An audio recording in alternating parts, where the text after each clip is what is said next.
तो अगर आप CIMA की इन्फॉर्मेशन के लिए 15-15 मिनट और 20-20 मिनट की वीडियोस देखकर बोर हो गए हैं तो ये वीडियो आपके लिए है। हम बहुत ही कम समय में वो इम्पोर्टेंट बातें करने वाले हैं इस कोर्स के बारे में जिसे सुन के आप अपना डिसीजन ले सकते हैं। मैं हूं CA Gaurav Sabharwal, A team commerce academy Indore से। आइए देखिए वो कौन सी बातें हैं जिससे हम अपना डिसीजन फटाफट ले सकें।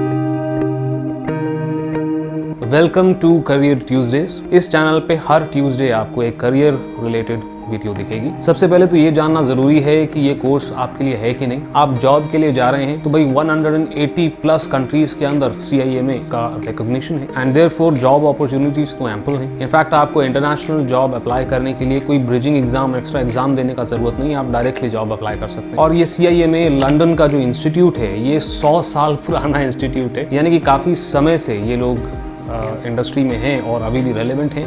इनफैक्ट अब CIMA की इंपॉर्टेंस साल दर साल बढ़ती चली जा रही है क्योंकि हर मल्टीनेशनल कंपनी चाहती है उनके पास CIMA की एक टीम हो। वैसे ही अगर आप बिजनेस में हैं और MBA करने का सोच रहे हैं तो MBA से पहले आप CIMA कर सकते हैं क्योंकि बिजनेस के अंदर डिसीजन मेकिंग स्किल्स और मैनेजमेंट स्किल्स यही सिखाता है ये कोर्स। चलें, फायदा नंबर 2, तो ये मेरा सबसे फेवरेट एडवांटेज है इस कोर्स को करने का, एज एडवांटेज। एक कम एज के अंदर आप एक CIMA बन सकते हो क्योंकि 10th के बाद से आप इस कोर्स को परस्यू भी कर सकते हो और इस कोर्स से रिलेटेड एग्जाम्स भी दे सकते हो। यानी कि 11th में एंटर करते से ही आप इस कोर्स का प्रिपरेशन शुरू कर देते हैं और एग्जाम देना शुरू करते हैं। तो मोस्ट प्रोबेबली जब तक आप सेकेंड ईयर अपने ग्रेजुएशन के पहुंचोगे आप CIMA ऑलरेडी बन चुके होंगे और जॉब के लिए तैयार होगे अपने ग्रेजुएशन से पहले, है ना? सही बात। फायदा नंबर 3, या मैथ्स नहीं, तो अगर मैथ्स का हमें डर है तो कोई चिंता की बात नहीं है। फायदा नंबर 4, यहाँ पे ग्रुपिंग सिस्टम है। भाई कई सारे प्रोफेशनल कोर्सेज के अंदर ग्रुपिंग सिस्टम होता है। भाई फॉर एग्जाम्पल आप CA का एंट्रेंस का एग्जाम दे रहे हैं या CS फाउंडेशन दे रहे हैं। लेट्स से कि आपको 4 सब्जेक्ट का पेपर आप देने गए हैं और 3 के अंदर आप पास हो गए बढ़िया मार्क्स से और 1 के अंदर आप क्लियर नहीं हो पाए तो आपको चारों पेपर दोबारा देने पड़ते हैं। ये होता है ग्रुपिंग सिस्टम। यहाँ ग्रुपिंग सिस्टम नहीं है, यानी कि आप चाहें तो एक बार में एक पेपर भी दे सकते हैं। तो इससे फायदा बड़ा होता है। इसमें अगर आप 11th कर रहे हैं या 12th कर रहे हैं या फिर CIMA के साथ और कोई कोर्स भी करना चाहते हैं तो आप एक बार में एक पेपर देने वाला जो फायदा है इसके अंदर वो बड़ा बेनिफिशियल हो जाता है हमारे। तो आप मल्टीपल कोर्स भी कर सकते हैं CIMA के साथ। यही फीचर और भी कई सारे इंटरनेशनल कोर्सेज में हमको देखने को मिलता है। भाई जैसे कि ACCA भी एक कोर्स है जो अकाउंट्स और ऑडिट की फील्ड के अंदर है और वहां पर भी ग्रुपिंग सिस्टम नहीं है तो एक पेपर एक बार में दिया जा सकता है। ACCA के बारे में अगर आपको फर्दर जानना है तो वीडियो के एंड में आपको मैं लिंक दे दूंगा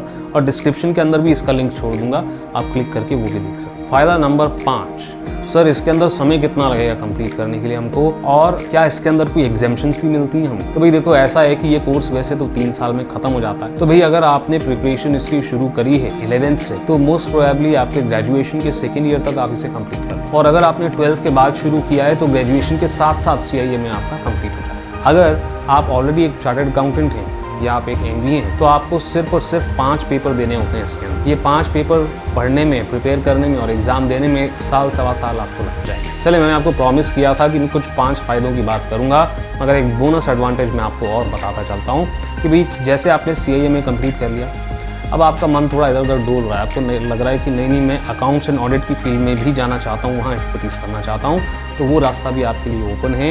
अगर आप CIMA करते हैं तो ACCA के 5 सब्जेक्ट्स के अंदर आपको एग्जाम्शन मिल जाएगा और बाकी के 8 पेपर देकर आप ACCA भी कंप्लीट कर सकते हैं जिसके अंदर तकरीबन 2 साल लगते हैं। उतना ही टाइम जो आपको MBA करने में लगता, आप ACCA का प्रोफेशनल डिग्री भी हासिल कर सकते हैं इस कोर्स के लिए। चलिए, तो मुझे ऐसा लगता है कि डिसीजन मेकिंग के लिए कुछ स्ट्रॉन्ग पॉइंट्स आपको अभी मिल गए होंगे, मगर और कुछ आप जानना चाहते हो ना यार तो शर्माओ मत ना यार, कमेंट बॉक्स है ना, बता डालो। अगर वो ऐसा कोई टॉपिक है कि उसके ऊपर मुझे वीडियो बनाने की ज़रूरत पड़ेगी तो मैं वीडियो बना दूंगा।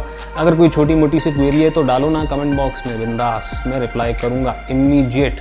आप मेरी किसी भी वीडियो में देख लें, कोई भी कमेंट करता है मैं उसको तुरंत रिप्लाई करता हूँ। और अभी तक अगर आपने हमारे चैनल को सब्सक्राइब नहीं किया है तो सब्सक्राइब कर दो और वो नाजुक सा बेल आइकन भी दबा दो क्योंकि हर ट्यूसडे को करियर ट्यूसडेज के अंदर हम ऐसे ही किसी टॉपिक के बारे में बात किया करें और जैसे ही हम वीडियोस अपलोड करेंगे अगले ट्यूसडे को आपको आपका अपडेट मिल जाएगा। अभी के लिए आपके CA गौरव से नेक्स्ट वीडियो में मिलेंगे।